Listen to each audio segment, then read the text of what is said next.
So a big part of it is color coding, which is definitely a no-brainer. Your brain can kind of lock into these color groups really well. So for me, I defined early on that blue is for the drums, and cyan is for the leads, lighter color for the leads, purple is for the chords, orange for the mid-bass bus. It's all grouped by bus, and it's nice now with Ableton you have buses within buses, or groups within groups.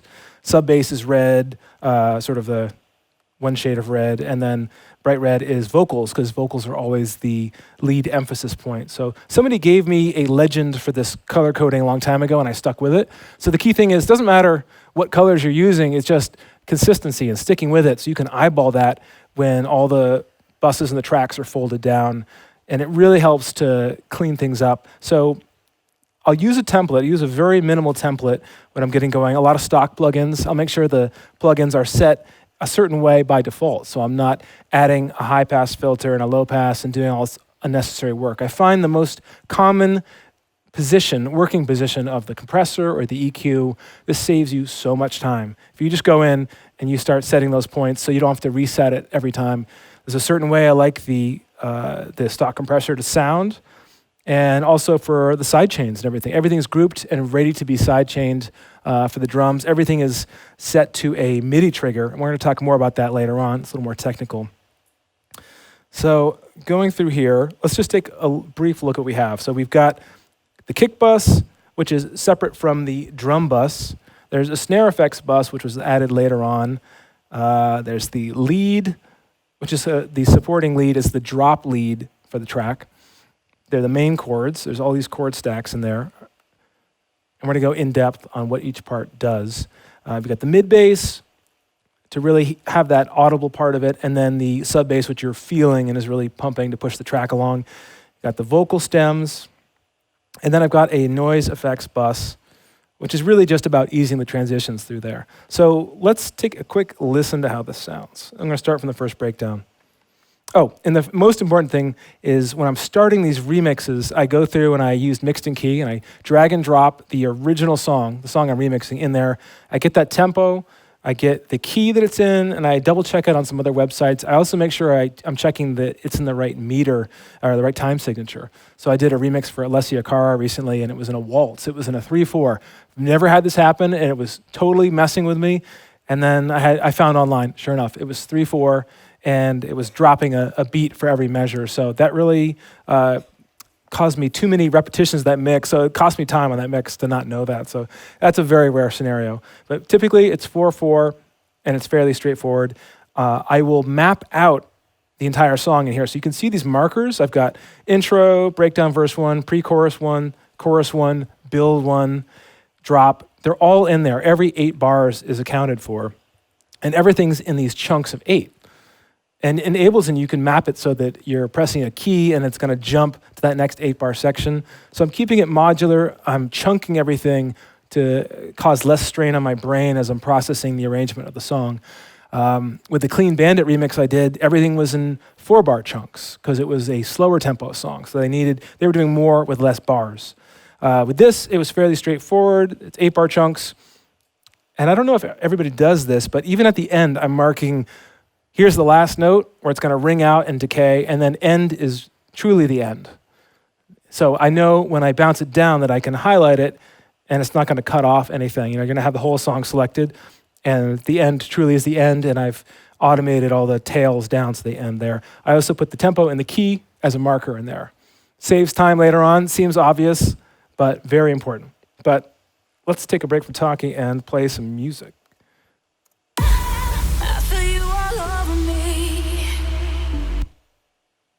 It tastes and it pulls me in, it gives me life. It ain't no good for me. No lesson learned, we crash and burn, but that's alright. And I'm falling too deep, I lose control. But the high got me waiting at your door. Oh, you got what I need, I can't let go. Yeah, now we're fading into the night. Nobody else makes me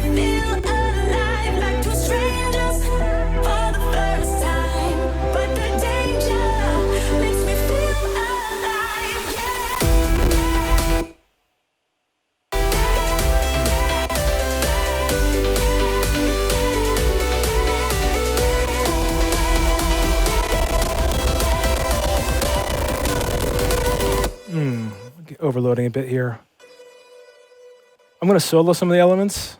And this is I'm running on UAD hardware here, so. Let's hear just the drop that we're getting to.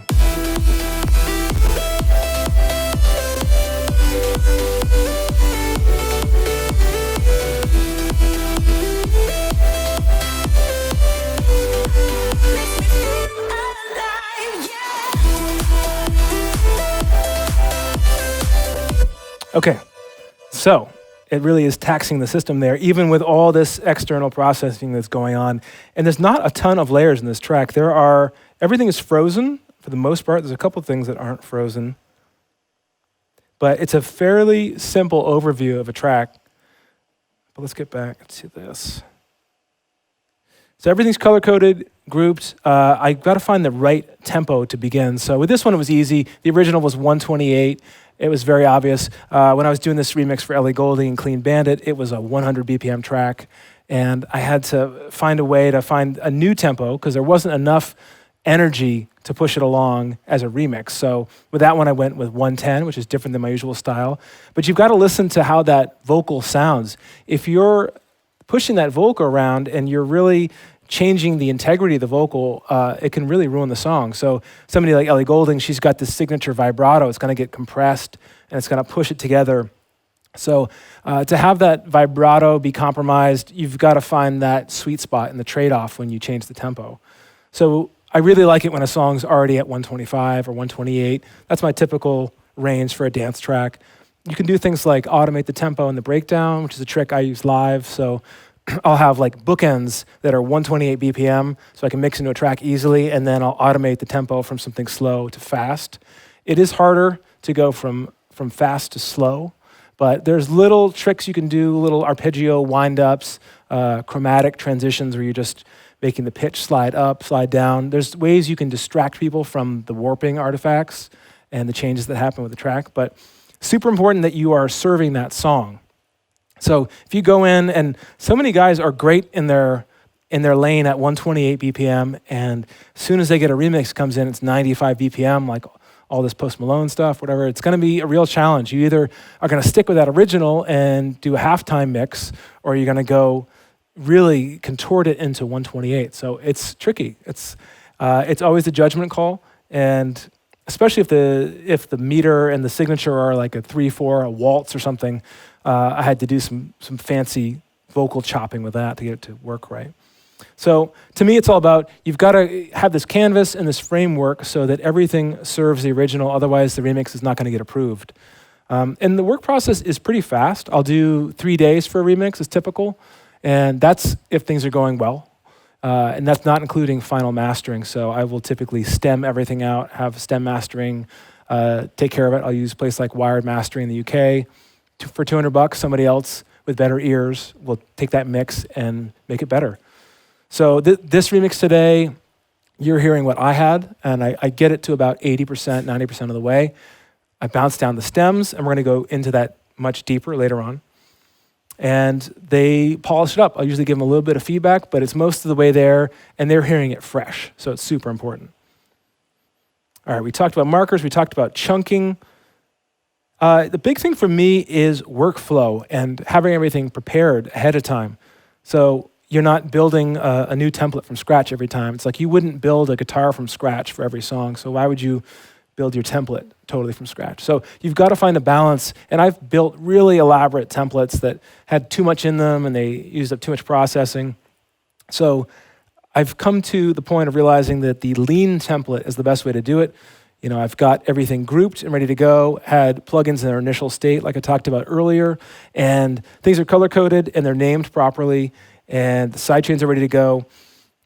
And there's also instruments ready so I can start writing, and I already have some good sounds to select from. So maybe each bus will have 3 instruments in each. So I'll use Omnisphere for the chords in one, and then I'll have a layer with Serum, and then I'll have a Nexus layer, and then in the mid-bass bus, there'll be Serum, a few layers of that, maybe Wavetable from Ableton. I use that a lot. So I'm using a lot of the usual suspects for instruments on here, but you don't want to overload it and have too many choices, because it's going to be more tracks you're going to have to mute or delete, and I believe in Ableton, everything is, it's using one core per bus. So you got to spread that processing out through the buses. So to me, it's super important to work quickly because if you hear it too many times, you lose all objectivity to the song. You're not going to be able to know what's good or what's bad. And that goosebump effect that you get, which is my metric that I aim for, that will disappear with too many repetitions. So you will not see the forest for the trees. You hear it too many times. So it's really important to incubate in that part of the process, step away from it. So I try to work fast, not listen to it any more than I need to. I'll go and listen to a car test to just hear it in a different acoustic environment. For me personally, I don't know if this happens for other producers, but I need a palate cleanser. So before bed, if I don't watch Netflix or play video games or something, I will have the song looping in my head and I'll be editing waveforms in my sleep and doing automation, and it's fake work. I think I'm working. So I see some smiles, so I guess other people have that too. It'll drive you crazy. And it's really important that you get in that key chunk of work in a day. Like, you don't need to work 12 hours to have an effective day in the studio. So this is a super, super important lesson, and it can save you a divorce or things like that. So get you in like this critical 3 or 4 hours. So for me, it's all about total immersion. I want to dive in. I'm not tinkering with sounds. I'm not experimenting. I'm trying things out. I'm throwing stuff against the wall to see what sticks from a compositional standpoint. And maybe I'll try some new techniques, but I'm going to go in and I want to get to the meat of it immediately. And I'm not going to be working on the window dressing first and the sound design. I'm not going to be carving and automating white noise before I've got the lead melody down or the chord voicings. The sequence matters, and we're going to see more about that later on. So to me, I really like to think of work as chunks of time. And especially when you're traveling, I don't like to produce as much on the road because that time is getting broken up into loose change. 15 minutes here, you're waiting for your flight, you're on the plane, it's an hour and a half, you're not quite getting into a flow state. And the thing I've observed over the years is there is a calculated way to get into a flow state. And you don't need drugs, you don't need anything like that.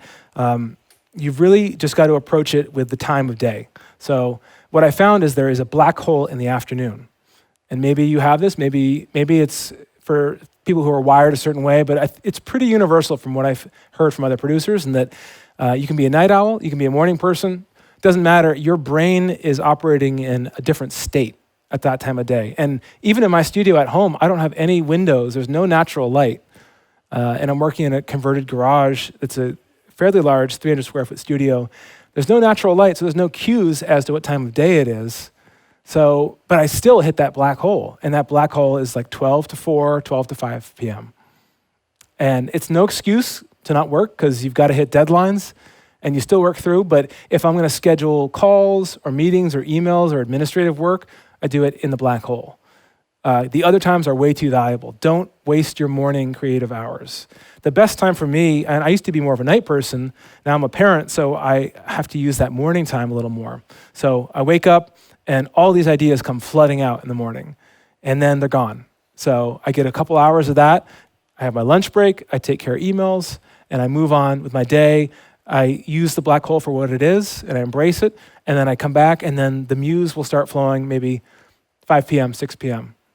I don't know why. It's probably a circadian rhythm thing I've heard. I don't know enough about the science, but that's been my experience for over 20 years making music. So really pay attention to that and work your schedule around that. Another key thing is there's all these like productivity apps and ways to save time, and they're all bullshit. All you need to do is focus on one thing a day.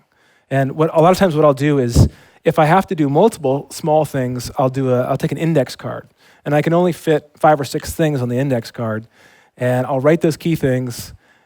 I've got to run today, I've got to do this remix, I've got to take care of the kid, a couple key tasks in my main creative goal for the day. So wake up, don't check your phone, get into that creative state, put that phone somewhere else, and just, if you spend the whole day on one song, you'll get way more work done. And it sounds so simple, it sounds so obvious, but even I've forgotten this recently in the past few years, and I'll make these gigantic to-do lists. I have these big legal pads. I'm like, I gotta do this, I gotta do my morning pages, and I gotta get all these tasks done. I have all these sub-goals. I spend my whole day making lists, And so it's really important. Just find one draft. Try to do one draft a day. That's my process. And sometimes I'll do two if it's a good day. Make a beat with a chord progression, a lead, an arpeggio, a bass line, sing a little guide vocal, and then don't listen to it for a few weeks. And I promise you, you will build an amazing volume of work. So I've used that technique for 10 years. It's been amazing. So flow state is really important. Like I said, turn off that phone, put it in airplane mode if it has to be in your studio, put it on another floor. These are little things that what will happen is you will bounce a song and it takes forever if you're bouncing something down or you're freezing a track or your computer slows down and you hit a weird little roadblock and you go, well, okay, I'll just check Instagram because it's super addictive. It's like a roulette machine. You want that dopamine hit and you find yourself, even with Instagram, I'll be in the app and then I'll load Instagram again. I'll go, oh my God, like I'm in a loop. It's gonna kill your day. Your productivity is all going to the phone. It's all an attention economy.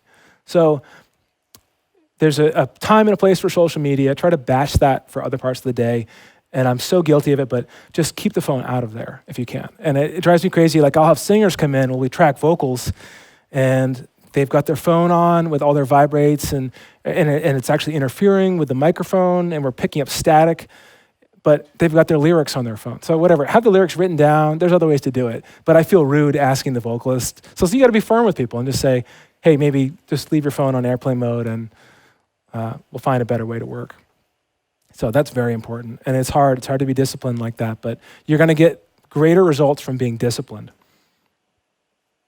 A big part of that flow state is something I call it like stepping into a portal where I forget what's happening, I lose track of time, I lose track of hunger. I don't need to eat, I don't need to go to the bathroom, I'm not thinking about anything else. That is the flow state. It usually takes about an hour and a half or 3 hours to get there. And then it doesn't last forever. Like I think some people think there's this total abundance of it and then you have it the whole day. It doesn't work like that. You can ride it out as long as you can, but there will be a point where you think you're getting a lot done and you're doing a 12-hour day and you're like, oh, that's amazing. And you may have actually undone some of the work. So go in and get that critical mass of work done. And it's really hard to know when you've hit that precipice where you're not getting great work done, but it's up to you to decide and take some breaks. You gotta rest your ears. You can't be blasting the monitors all day long. So I work with the monitors pretty low.